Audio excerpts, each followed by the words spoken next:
Hi, I'm Jason Primrose. And I'm Jeff Zakarsky, and welcome to Gentlemen, the number one podcast for open-hearted leadership. Yes, we are. Before we get started, I wanted to invite all of you to join the community. You can follow us on Instagram at Gentlemen the Podcast, like our business page, and join our private Facebook group by searching Gentlemen the Podcast. Um, I am already shook by the No More Mr. Nice Guy. I never read it before, and I've been listening to it on audiobook, and I'm like, I'm like, oh my god, oh my god, oh my god.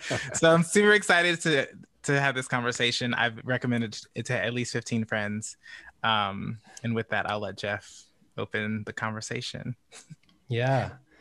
Well, look, I echo everything you just said, Jason. I came across this book a couple years ago, as somebody said to me something about, you're such a nice guy. And I was like, yeah, I am, like, right. Yeah. It's like, I'm a really nice guy. I'm helpful. I don't get angry, and I make people feel good.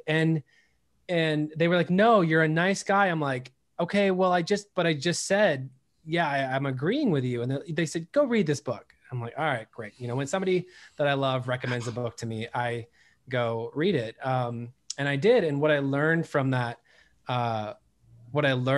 book is what they meant by being a nice guy, and like nice guys, and what that means for personal responsibility, what it means for personal accountability, what it means about how I was showing up in the world, that I was actually showing up as a pleaser, a pushover, a doormat, all of these things that people are very easily able to step on, was who I was showing up as.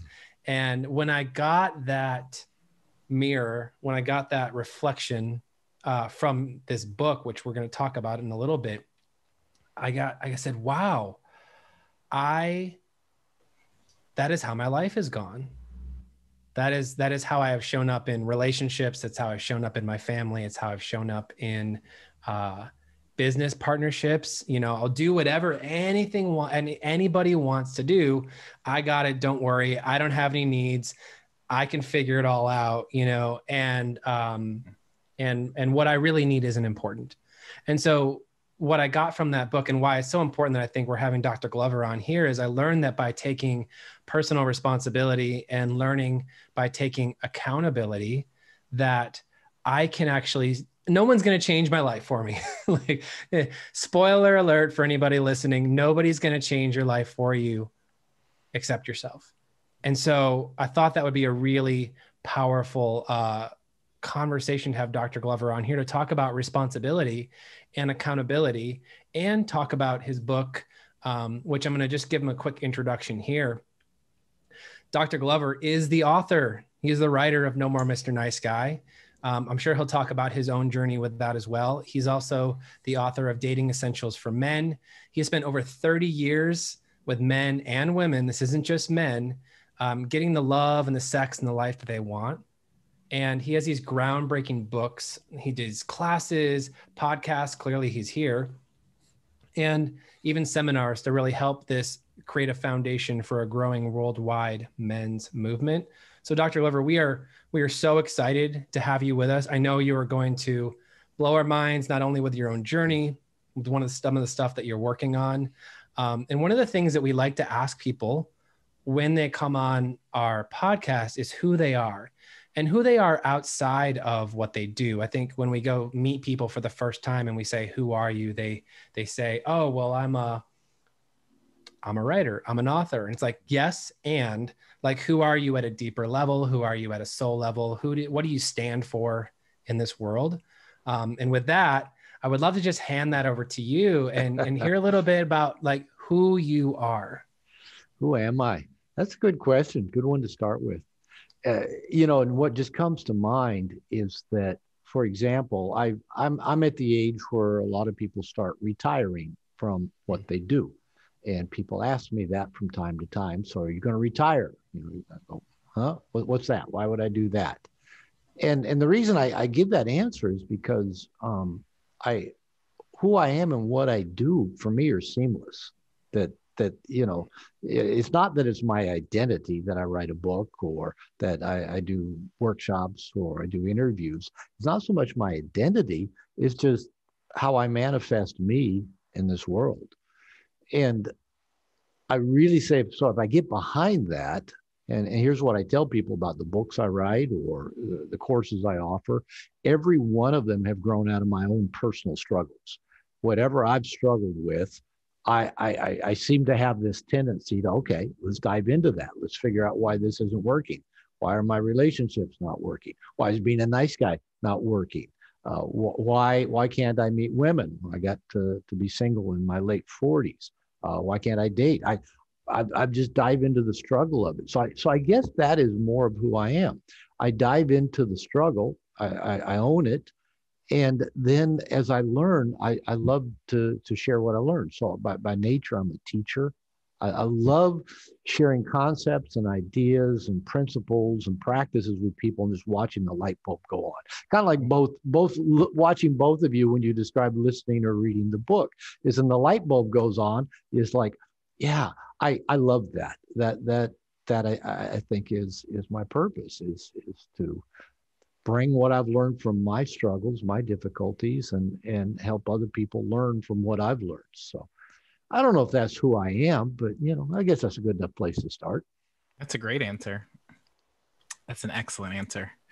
Yeah, I definitely heard curiosity, ownership. I mean, it's very thoughtful to then take that and then share it with the world, or create spaces for people to have similar discoveries. Generous, something else I would say. So yeah, it's an amazing answer.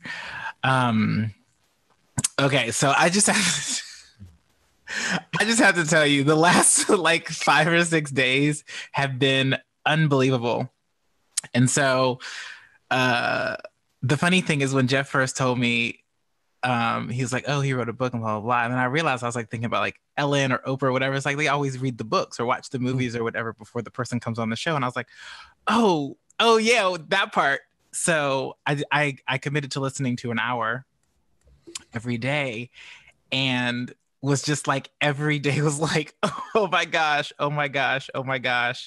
And then as I started getting to things where, because people always talk to me about what's going on in their lives, as I started getting to things that would resonate with other relationships that I had, I was like, this book is changing my life. Like you need to listen, because I hear you saying you're not getting what you want in your life. And I think that this will support you. And at least starting to look at all of those things. But what I really realized was that a lot of the work that we did together in Atlas, Jeff, had actually started to break up a lot of those belief systems that had formed, but I didn't know where they came from necessarily. So like I went through a lot of the trauma with my parents and things like that, but like just the grace of like, you didn't know any better. Like the mistakes you made, you didn't know any better. The just like all the not getting your needs met, meaning that getting your needs met was like a burden. There were so many things, and I wrote down a few, but like the unconscious, unspoken agreements really, really stood out to me. Was like huge. The covert contract.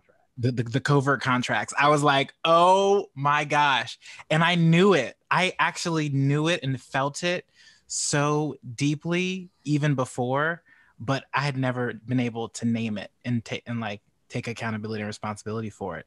And it's interesting because I just did a Kickstarter. And so that was a big conversation in my head about how am I engaging people around this concept? Is it that we have a relationship and I think that because we have a relationship, they should support me? Right. Or is it that I've created something that people can really get behind and love, and they get to decide whether they want to participate or not? So it was a very different experience than the first Kickstarter, which was very much based in that unconscious contract the covert contract narrative, and then the needless wantless thing showed up so much for me professionally that I was just like, wow, wow, wow. And again, Atlas started to break that up, like in terms of like standing for what I want or what I need or what my needs are in a business relationship. But I just was like, wow, this is incredible. So many people need to listen to this. Listen to this story. So I just wanted to share with you the incredible, Jason, right there is that thrill that I get as well when when the light bulb goes on and people get it. And one of my certified coaches made up a little, it's just a guy sitting at a desk going, how did Dr. Glover know me so well? He's been following me around. And I hear that so much. And I'm a recovering nice guy. That's so the whole thing of covert contracts, that was as equally as, it blew my own mind to just put that down in writing, that's how we try to get liked and get loved and get our needs met, is by everything we think we do right or that we do for other people. And they're so dysfunctional. And it's so much better, like you say, you have an overt contract now with this Kickstarter. People, you know what you want. You're asking people to help. They'll help if they want to, and that's okay. Yeah.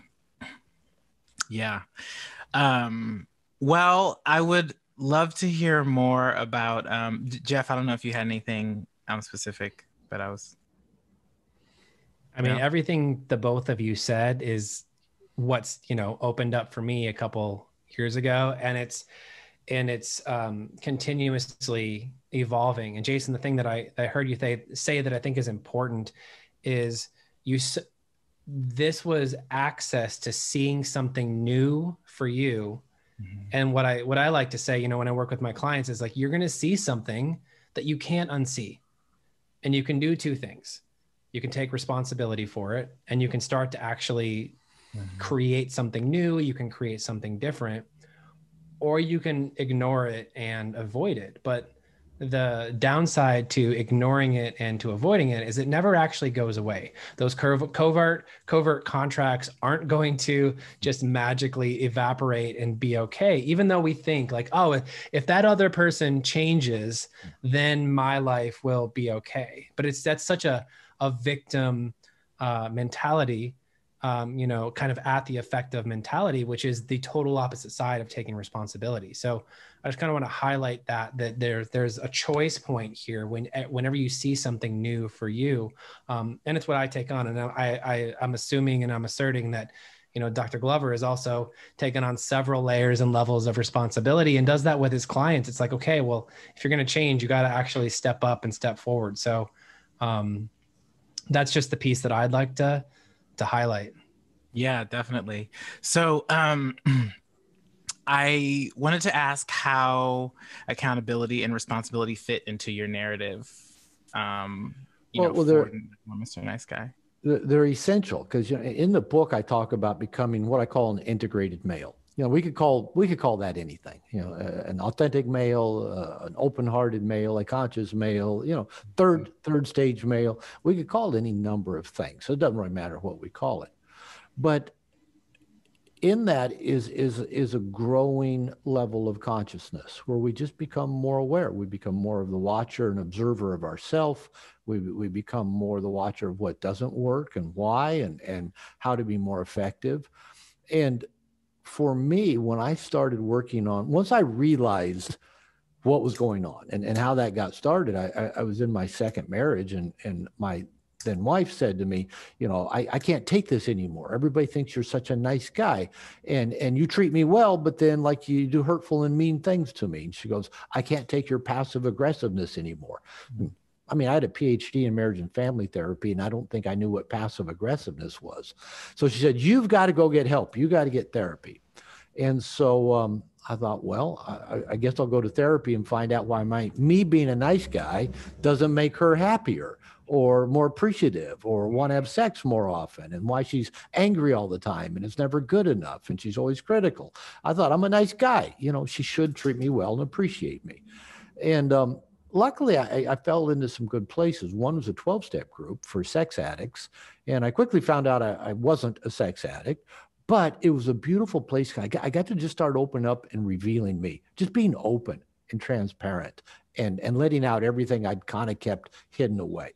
Mm-hmm. And I also got into therapy with a really good therapist. And first session I had with her, she taught me about boundaries. Now, again, I had a PhD. I'd never heard of boundaries before. I didn't know you could say, no, stop, I'm going to, or I'll call you back, or, and so what really happened for me beginning, and this wasn't so much a conscious decision, but I think it's just how I went to work on what I needed to work on. And that was my honesty and my transparency. So to me, that relates to the responsibility and accountability, is that one core piece about nice guys, even though we think we're great guys, and this applies to women listening to as well. I think I'm a great person. I'm a good, I'm nice. I treat people well. Kind of like Jeff said earlier, I don't get angry. I try to make everything good. But we're fundamentally dishonest because we're trying to become what we think other people want us to be. So we're not being ourselves. And we hide anything about ourselves that we think anybody might have a negative reaction to. So that hiding is deceptive. It's not honest. It's not transparent. And that's how we know to function in the world. And of course, it all began when we were little children and we were powerless and dependent, and the big people could do whatever they want to us because we were little.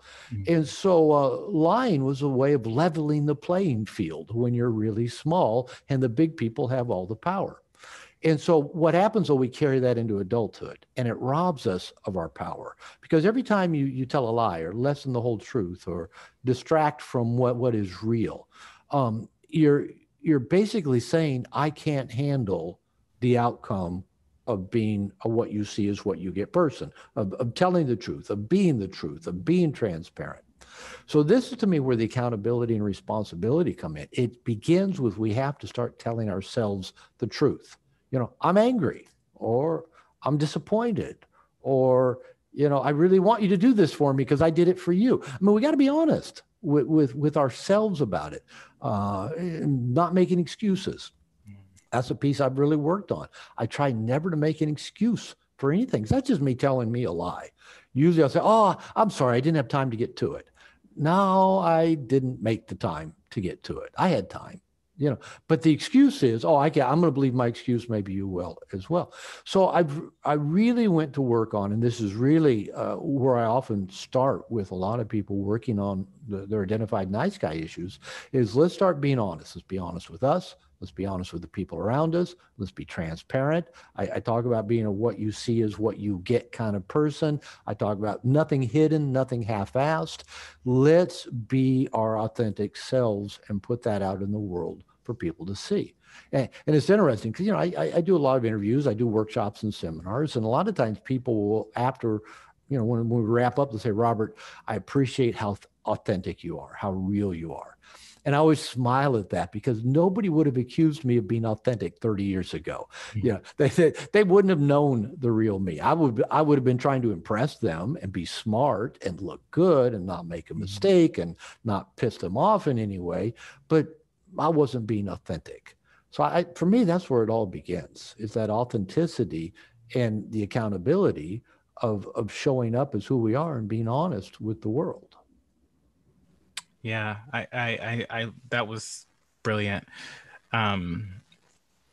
I definitely don't want to ever be called a nice guy again, like ever. But the thing is, it's okay because you again, people will ask, well, what's wrong with being a nice guy? And I do distinguish. I put nice guy in capital N, capital G to distinguish it from just run of the mill nice guy, a good person, an account. I mean, I see myself as a generous person, a caring person. I like to give. I like to. I like to make people's lives better. Now, that's fine. And those are great qualities, but they're not the same as giving to get. Oh, I'm going to give this to you so you'll appreciate me, or you'll like me, or you'll give something back, or you'll want to have sex with me when I want to have sex, or whatever our hidden agenda is very different. So my thought is that, and I know a lot of people, when they first pick up the book, they see No More Mr. Nice Guy, and they go, Why would somebody write a book teaching men to be not nice? There's already not enough nice men out. There's enough not nice men out there, enough jerks out there. And that's not what it's about, of course. It really is about being authentic and integrated and real and transparent and empowered. And those things don't come when we're trying to be nice and trying to get everybody to like us and try to make sure nobody ever gets upset at us in any way. Yeah. Yeah, I was listening, and it's what I love about having these kind of conversations is every time I have them, every time I hear something, it kicks up something new because I'm a little bit further down the path. I think that some people are under the misconception that you do it once and then it's like it's good to go. Hey, I've been doing this for over 25 years, and I'm still working on it. It still bubbles up. It still goes, oh man, I still have a coach. I'm still in a men's program. I still need to, because this stuff, most of the nice guy stuff is so deeply embedded in our emotional operating system. We internalize it at such an early age. It's not just, oh, now I understand covert contracts. I won't ever fall into those again. No, we fall into them because they're part of the emotional operating system. They're the machine language, the DOS of what drives, the rest of our brain and how we perceive ourselves and perceive the world. So yeah, we'll keep plugging away at this stuff. Yeah. For anybody that's listening that heard the word DOS and is confused, that's probably the younger audience. It's like, the floppy disks that we used to use with computers, so let me explain that. Microsoft's operating system used to be based on what was called DOS. It's not called that anymore. I understand that. But yeah, I never thought in terms of, old timers would understand the term. Younger, so that's why I use the term machine language operating system. Whatever the software is underneath that tells all the applications how to run, that is our emotional brain, and all the applications running on top of that is perception and our senses and how we think about things. But how we feel about things is totally different than how we think about things. Mm-hmm. I love that you were pointing to accountability and responsibility being a journey, like especially in like our own life experience. Like it's not like, oh, I'm going to read a book and suddenly my life's going to change, or just because I'm more aware doesn't mean I'll never make those choices again. So I think that's a really important distinction. Well, it is, and as I said, I've been working at this for years of just trying to be more conscious. But as I said, I still have a coach. I'm in a men's program. We meet regularly. We do calls. Later on this afternoon, after this call with you guys, I have an accountability group that I've been meeting with for about 3 years with 6 other guys that are all on a path of being accountable men.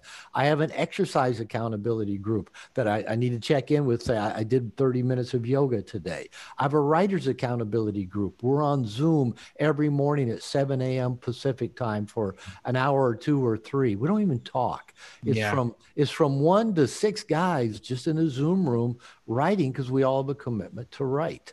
And so this doesn't ever go away. And I think our need to have people to help hold us accountable will never go away. Because, for example, I got into this men's program about 3 years ago because I'd gotten married again, and I was in my first year of marriage, and I was struggling. And my biggest struggle was my nice guy patterns showing up again. And I'm thinking, what's this about? I wrote the book on this subject over 20 years ago. And, here 20 years later, I'm in a new relationship. And here's one of the beauties about relationships. I've been a relationship therapist for over 30 years. And I tell people, the one thing I know for sure about intimate relationships is that they are powerful personal growth machines. They will bring up all of our old stuff, whatever's in that DOS, that emotional operating system, it will come up in our relationships.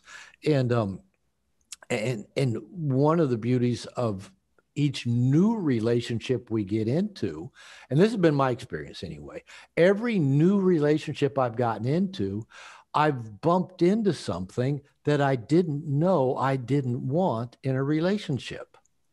Mm. I ponder that for a minute. And this is with friendships, but it's especially true in our intimate relationships. You meet someone, you think they're really cool, you want to spend more time with them. That evolves into the, this big love relationship. But at some point, their relationship defense mechanisms are going to kick in, just as ours do as well. And what happens is these relationship defense mechanisms are there to protect us from what I call our number one relationship fear. The thing that we all, the painful things that happen to us in our earliest relationships with mom and dad, getting smothered, getting trapped, getting controlled, getting punished, getting abandoned, getting all those things, whatever we experienced, we develop defense mechanisms to protect ourselves. So now we go out, try to get into a relationship because we all want to connect and we all want love and we all want sexual access. And we get in a relationship, but our fears kick in, our defenses kick in, our partner's fears kick in, their defenses kick in, and all of a sudden you've got this thing that you didn't see coming. And even if you've dealt with similar things before, you've never dealt with exactly this one. That's what happened with my wife and I. Her big fears are that she's going to get abandoned, and she's a typical jealous Latino woman. And so in her culture, none of the men can be trusted. And so she grew up not trusting. And so I think I'm a trustworthy guy, but she keeps accusing me of things I don't do, which triggers an old emotional piece for me that, wait a minute, if I'm a good guy, nobody should ever accuse me of anything I haven't done. And so we were in that cycle. And I'm thinking, okay, I got more work to do. So I discovered a coach, a men's program. And the beauty of it is the more I've taken accountability for my side of what goes on in this relationship with my partner, not only do my reactions, I can respond now rather than react. I've worked on that emotional glitch for some time now. And luckily, my wife is really good at helping me work at it. She keeps accusing me of things I haven't done. So I get to keep working on it. And the beauty of it is, as I've worked on my side of that reaction, her reactions have gotten less and less frequent, less intense. We move through them quicker. And guess what? The depth of our love keeps getting stronger and stronger. But it took the crap, basically, that both of us were packing around in our emotional operating systems that we uniquely triggered in each other and then enough love and commitment and support systems and accountability to just stick with it and keep working through it, even when, it's a lot more appealing. Hey, I'm just going to run from this. At my age, I don't need this anymore. I go, but wait a minute. I really love this person and I like them. And I've made a commitment to do what I can to move through it. So yeah, this stuff is going to keep coming up till the day we die. And it'll keep coming up in unique situations in ways that we don't see coming. But here's the good news.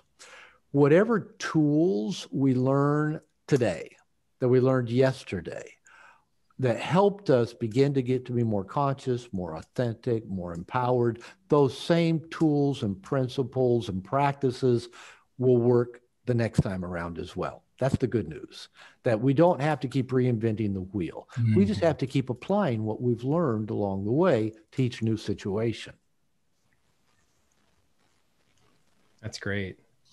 And I think there was something I want to go back to, because what you just shared was something I think is really important for people to hear, which is that these dynamics exist as a defense mechanism, or basically to keep a part of you from being seen. And as humans, we're built for relationships.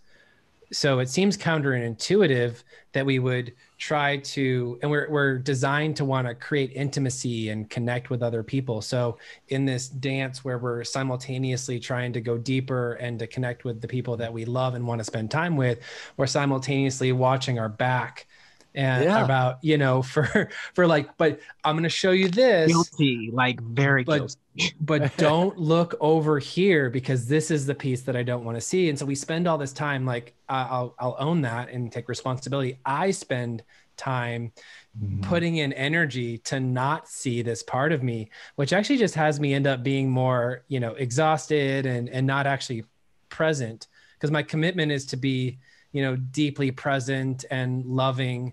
And when I'm fearful, I show up as passive or timid, or on the other side of that scale, super, rageful, which, as a nice guy, I'm terrified of my anger, because I have several instances throughout my life where it's come out in a way that has scared the living crap out of me. So I kind of run this narrative where I'm like, oh, don't get too angry. Or I tell people I'm really angry right now. And they'll tell me, with a smile on your face, right? Why do you have a smile on your face? Right. What does anger actually look like? And that's actually something that I think, I would love to dive into a little bit, is because you talked about this emotional wiring system. And, what I know, and this is a statistic, and it's, I think men are, I don't know, 3 to 4 more times more likely to commit suicide. And from everything that I've read, not to go to a darker place, but everything that I read, a lot of it is the inability to actually be with one's emotions and how that plays a role. So I just love to have you share a little bit on that. Yeah. And, that's a good point. And, and actually women actually attempt suicide significantly more than men. Men are just more lethal. So when men do attempt suicide, it's usually not just an attempt. It's an actual lethal action. And we just do it in bigger ways. So without getting gory about it, we just do it in more lethal ways. And, there's probably any number of pieces of that puzzle that we could put together. I think having difficulty accessing our own emotions is very definitely one of the pieces. Because I remember, again, when I first started working on my nice guy issues, like you, if I said I was angry, I'd just say, oh, I'm kind of bugged, I'd have a smile on my face. But and then it would explode, and it'd come out in what my second wife, who I was married to when I worked on my nice guy issues and wrote the book, she'd call it a victim puke. And that's really what it was. It's kind of like, I've been victimized by you. I've been letting it build. And it was interesting, because at times after I'd have those explosions, my wife would say, how long has that been bothering you? And I'd think about it and go, 4, 5, 6 months maybe. And she'd ask, did it ever cross your mind to just talk to me about it? And I'll go, no, never did. Because again, I didn't have access to the emotions. And I remember she and I would take these walks around our neighborhood, and we would just keep doing loops around the neighborhood while she tried to hone down into my emotional states. And to me, it was like, oh, knowing my emotions, like turning on a faucet and then they just come out. But I didn't know how to turn that faucet on. Right. And so, we'd have these discussions while we're walking, and I'd tell her what I was thinking. And she'd say, no, that's not an emotion. That's a thought. So I'd tell her what I thought I might be feeling. Well, I think maybe I'm angry. She, no, that's not a feeling. And I'll go, all right, I feel like you're being a bitch to me. She goes, that's not a feeling either. And so we would just keep at it. Now, one thing that I learned is that we do need to access our feelings and get comfortable, especially with the uncomfortable feelings. But probably learning to do our feelings from a woman as men is probably not the best idea, because the feminine feels with the entirety of their essence. And that's the feminine in us as men, and the feminine in a woman as well. And so we do need to learn to access our emotional states. And here's the thing. Another piece in that whole suicide piece for me is that modern man, and for the most part, has a lack of masculine initiation. Primitive men, and really just even going back a few hundred years, boys were taught how to, quote, be men by their fathers, their grandfathers, their uncles, that, as we worked together and worked side by side or fought together. But going back, just a few thousand years, most tribes had initiation. And the purpose of initiation was to teach the young boys by the older men, the accomplished men, how to get comfortable feeling uncomfortable. Now, that might be feeling physical pain. It might be feeling emotional pain. It might be fear, because learning to feel those feelings and get comfortable with them, to own them, right, is so essential for us to live a productive life and to be happy. But if we've never learned to address those feelings and get comfortable with them, what a lot of men do is they keep them inside and just spin about them. and they just make us more and more miserable. And for what nowadays a lot of men do to deal with the uncomfortable feelings is we smoke dope, we drink, we watch television, we surf the internet, we jack off to porn, we play video games till 2 a.m. We do all of these things that take us out of our bodies because it's too uncomfortable to be in our bodies. And then when that discomfort gets to be big enough, it explodes, or it comes out in some not nice way, or it can come out in self-harm. And so I agree with you that learning to access, identify, express, get comfortable with, again, especially the uncomfortable feelings, the self-hatred, the anger, the rage. Those are powerful emotions that we can capture and we can use in beneficial ways. But, all this goes back to what's typically called shadow work. It's when we're bringing up those parts of ourselves that we don't want to look at and bringing them up into the surface. Now, we can do that in a 12-step group, in therapy, in men's therapy with a coach. But going back to the relationship thing, because our intimate relationships tend to reflect and trigger everything that's really old for us, it is such a ripe place to do this work. I'll mention again my second wife, who I was married to when I wrote No More Mr. Nice Guy. And I remember one evening, I was working on my stuff. I don't remember how far this along was in our relationship, but we were in bed together. And I think I was asking a leading question. I don't even remember now, but I asked her, I said, if there were no consequences, if you couldn't get in trouble, what would you do if you could get away with anything and you knew nothing was going to come back on you? Now, why I asked her that question, I don't know. I don't remember. And she, in all of her wisdom, said, I'm not going to answer that, but I'll ask you the same thing. If there was no consequences, no painful, payback, what would you do? And I thought for just a moment, and I thought, I'd go take a look at my dark side. Now, I didn't say I'd go into my dark side, or I'd, really, I just would take a look at my dark side. And her response was, I doubt that you will find anything there that I'm not already aware of. And I expect she was right.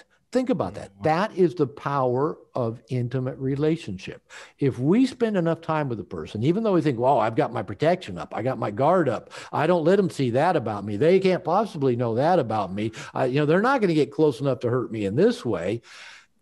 We're not really that good. We're not, we're a lot more transparent than we think. And the people that are with us probably already see so many of the things we think if we reveal to them, they're going to go off on us, or they're going to leave us, or they're going to, shame us, or they're going to abuse us. The truth is they probably see at least, shadows or shades of it, and they're still with us. And what they're really waiting for, this is true, they're waiting for us. And what we're really waiting for in our partners is just to, hey, let's just show it all. Let's just be ourselves. Let's show up, warts and all, and realize that people are probably going to love us more and get closer to us because we're being vulnerable, not because we got our defense mechanisms up trying to protect from what we believe will happen if we're vulnerable. So again, such a powerful personal growth machine if we will make the choice to be open and vulnerable. And as I preach in No More Mr. Nice Guy, we need safe people to do that. We need a coach, a minister, a therapist, a group of some sort where we go practice revealing ourselves like I did in that 12-step group where I started out. And then, the feedback we get is, no, you're not an animal. No, you're not terrible. No, you're not unlovable. You're just human. And you have rough edges, and cool. I like your rough edges. And that's such a blessing to get comfortable with our own rough edges and our own imperfections and our own flaws, and just recognize that nobody else can love us more than we love ourselves. And if we will address those things in ourselves, it opens a door for other people to love us in the way we want to be loved. Yeah. I really heard in that too, that accountability and responsibility requires support. Yes. You can't do it alone. You don't need to do it alone. You don't need to isolate to have this kind of life. I had passed the part um, where you were talking about that like fear of someone, like the fear of someone getting like mad at you. So like I definitely, that's like a big one for me. From Yeah, my I say in No More Mr. Nice Guy, nice guys are afraid of two kinds of emotions, yeah. their own and everybody else's. Yeah, exactly. And so I was always afraid. Well, I would do things to make my parents mad for attention, but then I became afraid of the reactions, right? So then Isn't I would that try to hide the crazy? things. It's really amazing. And I when I started to look back, I was like, so I did it at work. I can see where I did it at work with clients, when I was working underneath people. In my relationship with Jeff, like I'd realized that I wasn't like owning the things that I wasn't doing. So like that text message yesterday, Jeff came after. I was like, oh, I'm doing it again. Like I'm afraid Jeff's gonna get mad at me. And like what? Jeff has seen every single part of me, like down to my underwear. So like my soul. So like it's just these things are just happening, and I get to own and take responsibility for them. So it was really Isn't good. that beautiful that really the problem was not how messed up we are or how unlovable we are. The problem all along has been all the stuff we do to try to protect ourselves from people seeing what we think is true. And again, as you said, yeah, accountability goes back. We got to do this with safe people. We did not develop our relationship fears and our relationship fears defense mechanisms in isolation. We're not going to work through them in isolation by like reading a book or watching some YouTube videos. We've got to go put ourselves with safe people. And again, I keep saying safe. That's usually not going to be our family. It often is not going to be our partners. Not that our partner is unsafe, but we've got to feel like there will be no consequence of me revealing total. And if we're afraid our partner is going to be offended or leave us, we're not going to open up. So we got to go do this with people who we know are not going to judge us, not going to leave us, not going to shame us. And again, whether that's a coach, a best friend, a group, but it's essential. And there's no shortcut. There is no way around practicing being vulnerable and open and revealing yourself. There's none. It means we got to go through all of our internal struggle, the pain, the fear, and cut through all of our defense mechanisms. Kind of as Pema Chodron, who I love her stuff, a Buddhist monk, puts it, we've got to basically start shedding our armor and dropping the weaponry that we've been building up since we were infants to try to protect ourselves and not let anybody hurt us. We'll hurt them before they can hurt us.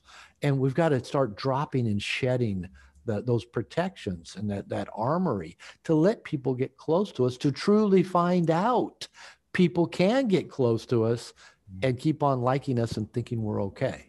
Mm-hmm. Yeah. Wow. I'm getting a couple new things, and I think which thing that I want to focus on is this idea, because a lot of these conversations can be great, right? We can learn something new. You pointed to, Jason, you mentioned being able to, like, you're listening to a book and you're getting stuff for yourself, like it's providing you insight. But if you're not willing to take action and actively practice in a container, in a group, with a coach, whatever, in a program, whatever it is that will support you, then all of it is just this idea, this thing that you learned this one time that could be beneficial for you. And there is no shortcut. The only way is through. And, I actually took on, about a couple of years ago, identifying some safe men in my life. And for a context, when I heard that, I thought about, well, I mean, everybody's safe, right? But then I started to think about, well, what I would be sharing with them. So for me, just to be totally transparent, like I have battled with shame for a very, very long time. And the thing with shame is, if you don't address it, you internalize it. So if you don't externalize it, you internalize it. And if you internalize it, my experience has been is I'm only doing damage to me. Yeah. But I don't want to show people that side of me. And as a result of identifying 3 or 4 men in my group that are in my life that I can call up in any moment and say, I don't have my shit together right now. I'm in a shame spiral and I actually need to talk this out. I need to be heard. I need to be loved. I need to be just accepted for who I am in this experience. And that allows me to share that and share that piece of me with somebody else. And the funny thing is it just actually melts away at that point in time. It is so amazing. The shame, it's such a great subject. I remember when I first got introduced to the idea, you know, like through John Bradshaw's books, I had a hard time understanding it. And again, I'm not an unintelligent person. I'm not an uneducated person, and I get stuff pretty quick. But this one was a struggle for me. And I think what happened to me is that, like a lot of nice guys, is that I had put all of my shame into such an airtight compartment, so deep in my psyche, I wasn't conscious of it. Now, it was still driving the bus of my life, you know, trying to be what I thought other people wanted me to be, trying to hide from people what I thought they might not want to see. I grew up in a fundamental Christian church. I had a critical father. I grew up with the angry feminism of the 60s and 70s. So I thought, man, I got to hide a lot of stuff about me. And it wasn't again until I ended up in a 12-step group and just started revealing things about me that I'd never told anybody, that I really realized what shame was and how much I had inside and how much I'd packed it down. And even to this day, you know, now 30 years later in the men's program I'm in, we'll still occasionally do an exercise where basically we got to say to either a small group or the whole group of guys, like for 30 or 45 seconds, what I don't want you to know about me is. And then what I don't want you to know about me is. And, you know, 30 seconds is an eternity when you're telling people, listing the things you don't want them to know. And, you know, this, like I said, I pride myself that that's probably what goes before a fall. But I like to think I'm pretty authentic these days, and that, you know, that I don't have things hidden from the people I care about. But every time I do that exercise in my men's program, there are things as I start to share them, kind of like my throat goes, do I really want to say that out loud? And I know they're not going to judge me. But that internalized shame says, don't let them see that one. Keep up that image. And it was really funny because my coach a couple of years ago gave me an assignment. And he said, I want you to record a brag video. I want you to, you know, 2 to 3 minutes of bragging about yourself. Well, I can't brag. You know, I grew up Christian. You're not supposed to brag. You know, you're not supposed to blow your own horn. And it was like one of the hardest things I ever did. So I finally did it. I did it just, you know, just kind of like with the braggadocious of a rapper, you know, and I just started going, you know, I had a PhD at 29. I've written a book, you know, it's on our coach's reading list. You know, I've got a house in Mexico that's bought and paid for. It's got 5 bathrooms. How many of you got 5 bathrooms, motherfuckers? You know, I was just, you know, going at it and just not holding anything back. Just, and it was exhilarating. It was liberating, but it was still hard to like post it, you know, on the Facebook page for like 50 guys to look at. And immediately the Facebook page blew up. This guy said, Robert, that's amazing. I love you so much. That's the funniest thing all year long. Love just poured. It just rained down on me by being a braggadocious asshole on a video. And I just stepped back and I thought, well, what the fuck? There's no other word for it. What the fuck? I try to be good. I try to be nice. I try to do everything right. And it blocks people from being able to love me. When I actually just put it all out there on display, my darkness, my just everything about me without holding it back, people are applauding and telling me how much they love me. Okay. That's the power of releasing our shame. And again, there's no shortcut. So people listening, you know, I write in No More Mr. Nice Guy that I realize there's 2 types of nice guys, what I call the I'm so good nice guy, the I'm so bad nice guy. Both are shame driven. Nice guy syndrome is fundamentally a shame-based disorder and an anxiety-based disorder. Mm-hmm. And they go hand in hand. So the I'm so good nice guy was like me. I've got all my shame pushed so down, I don't even look at it. And if anybody points out anything I do wrong, I get defensive and I block. But it's like I think, well, I'm such a nice guy. Nobody should ever accuse me of anything. I got money in the bank, right? Meaning all my good deeds I've built up over time. But the I'm so bad nice guy, their shame is up and spinning and ruminating in your head. Jeff, maybe you can relate more to that. It's just up. All you can do is rehash your past mistakes. You look at what you've done wrong. You look at why, this and that, your flaws, your imperfections. Yeah, Jason, you too. Okay. That's the I'm so bad nice guy. You're still trying to get it right. You're still trying to hide your badness from people. You're still trying to make a good impression, but it's like you can't escape that spinning shame. But for both, I'm so bad, I'm so good nice guy, both have to find safe people, safe places, and just put it out there on display. I'll give you a quick example. I was doing a workshop one time, and there was a guy in there, an African-American guy, big guy, in all of his life. He's like the most gentle man you'd ever want to meet. But he had this thing that I don't want people to think I'm like a bad black man. And so he carried that around with him. Mm-hmm. And he talked about this devastating shame piece that he had. And the workshop, there's a small group. I said, well, what is it?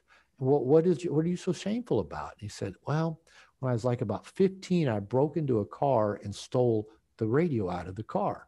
And I've been beating myself up for that. He was probably in his 40s by this time, right? And beating himself up for that. And everybody in the group goes, that's it? That's the worst thing you've ever done in your lifetime? That's just stuff that 15-year-olds do. They weren't dismissing him. They were just like, that's it? And he just goes, oh, you mean you guys don't think I'm terrible? And everybody goes, no, we've all done that kind of stuff and worse. And he goes, and that's it. He was packing that around, and he had to share it and get accurate feedback from people that says, you're not a terrible person. You don't have to keep trying to hide anything about yourself or be something you're not so people won't be scared or intimidated of you. Be you. Be you. You're great. You're amazing. And that's the same message that we all can get if we're vulnerable enough with safe people to reveal the stuff we don't want to reveal about ourselves. That's amazing. I can already tell there's going to be a part 2 because, we're just getting the top off of what's underneath all of this and why people avoid taking responsibility and allowing it to all be out and to be accountable to themselves is sometimes under the deepest part of this is this shame piece. But even as you just shared with this one story of this one gentleman, what he thought was the worst possible thing wasn't actually that bad. And he's been carrying it around. Yeah. So if I look at it through the lens of responsibility and accountability, like now is, if you didn't take responsibility before, if you didn't take accountability, if you didn't become honest with yourself, then there's no better time than now to actually step up. And I think that's a really important message because I think people can judge themselves pretty harshly. I've judged myself harshly for, man, if I would have only addressed this 10 years ago, well, you know what? Yeah. It happened 10 years ago and it doesn't matter because today is today. So we will definitely continue and have a conversation. We do got to start wrapping up at least for today's episode, but one of the things that we always do, Dr. Glover, is check in with each of us and talk about what we're taking away from having this conversation. Because I'm a believer that every conversation creates some sort of value. So I'm wondering for you, what are you taking with you from this conversation? For me, this is one of the ironies. I'm being vulnerable. I'm not the best listener. Right. And one thing I've enjoyed about this conversation with you guys is listening to both of you. Because, we chatted briefly, prior to this call, but I don't really know either one of you well. And to just listen to the two of you, because usually I get on an interview, I talk a lot because that's what the interview is. But this was really powerful to just listen to both of you and get to see two strangers in a way where I feel like I actually know you both quite a bit better than I did, 90 minutes ago. Mm. So that's my takeaway is keep practicing listening, being still, letting people tell their story. It's a great practice. Very What about you, Jason? What are you taking away? Well, that just touched me so deeply because you know the vision of this podcast is conversations like this, and to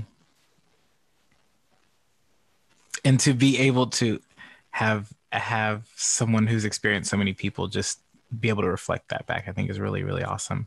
But what I'm taking away is that the power of showing up as our vulnerable selves, like owning our shame, and being responsible for like how we show up in our relationships, is the shift that can change our lives. And then getting really supported around it, like radically supported. I was like, do they still have No More Mr. Nice Guy groups? Because I might need to join one of those. Yeah. Send me an email. There's lots of them out there. We'll get you directed. Yeah. So yeah, I mean, that's a place where I was like, oh, okay, I could probably use a container, and specifically to address my challenges with men. So yeah. Anyway, that was just like this amazing conversation, and the book is also very incredible. So thank you. Thank you, Jason. It's cool. I think the thing that that's really hitting me to my core is around the statement you made around how we lie to level the playing field. And I'm on my journey. I'm constantly working on what does owning my power look like, and not from control and force and manipulation. I think some people think power needs to look like, but looking at how I can simply be in my power, grounded, humble, present, but the practice that I'm taking on out of this is to start spotting where I'm still lying to myself, to laying that playing field, and realizing that in some cases I may have convinced myself that I'm not lying to myself. And now is the opportunity. Like, I'm lying about the fact that I'm lying to myself. So what a cool opportunity for me to continue to untangle that. So thank you for sharing that piece as well. I think that there's a lot of value in getting really honest, because once you get honest with who you are, where you're at, what you're up to, what the real of the real is, you now have a baseline to create something new, which I think, and that's where like taking responsibility, I think really comes in handy. So we can end on time, to be in integrity, because that's also part of responsibility, is, Dr. Glover, where can people find your work? Easy enough. Just go to drglover.com, drglover.com. If they just Google No More Mr. Nice Guy or Robert Glover, I've got all the top spots on both pages. So, but drglover.com is good place as any. Awesome. Well, if you're listening, please go check it out.